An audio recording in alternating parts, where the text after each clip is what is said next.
नमस्कार मित्रांनो, ज्या माणसाला पाहून तुमच्या अंगाचा थरकाप उडायचा, ज्याच्या डोळ्यात फक्त क्रूरता आणि मनात फक्त कपट असायचं, ज्याने गरिबांना छळलं, बायकांवर अत्याचार केले आणि स्वतःच्या कुटुंबालाही सोडलं नाही, असा हा काळ आता एकाएकी गायब झालाय.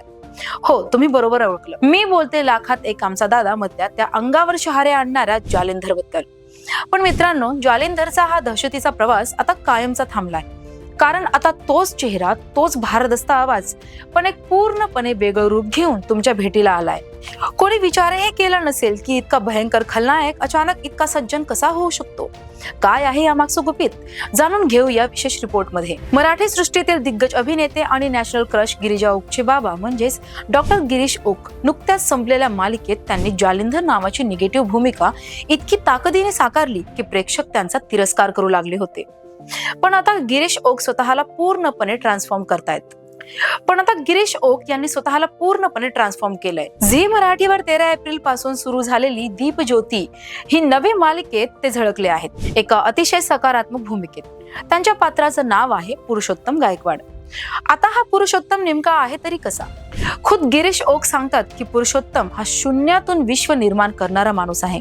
त्याच्या साड्यांचा मोठा व्यापार आहे, पण ही संपत्ती त्याने हरामच्या पैशाने नाही तर रक्ताचं पाणी करून आणि अतिशय प्रामाणिकपणे मिळवली आहे. जालिंधर जिथे गरिबांना लुटायचा, तिथे पुरुषोत्तम हा दानशूर आहे, तत्वनिष्ठ आहे आणि हळव्या मनाचा आहे. आपल्या मुलांनी आपला हा प्रामाणिक वारसा पुढे चालवावा असं स्वप्न पाहणारा हा एक आदर्श पिता आहे. पण तुम्हाला माहित आहे का, ही भूमिका गिरीश ओक यांना कशी मिळाली?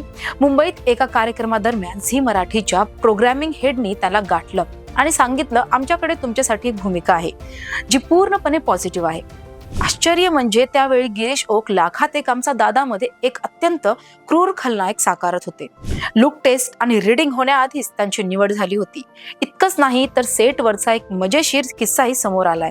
शूटिंग सुरू असताना गिरीश सरांचे ओठ इतके नैसर्गिक लाल दिसत होते की तिथल्या टीमला वाटलं की सरांनी चक्क लिपस्टिक लावली आहे की काय. यावर सरांनी त्यांची चांगलीच फिरकी घेतली. कामाच्या ठिकाणी असलेला त्यांचा हा हसतमुख स्वभाव आणि पुरुषोत्तम ही भूमिका आता प्रेक्षकांचं मन नक्की जिंकणार, या शंका नाही. तर मित्रांनो, एका बाजूला जालिंधरचा तो कर्दन काळ अवतार आणि दुसऱ्या बाजूला पुरुषोत्तम हा सज्जनपणा. तुम्हाला गिरीश ओक यांची कोणती भूमिका जास्त आवडते, खलनायक की नायक? आम्हाला कमेंट मध्ये नक्की कळवा आणि अशाच ताज्या अपडेटसाठी पाहत राहा थेट बातमी.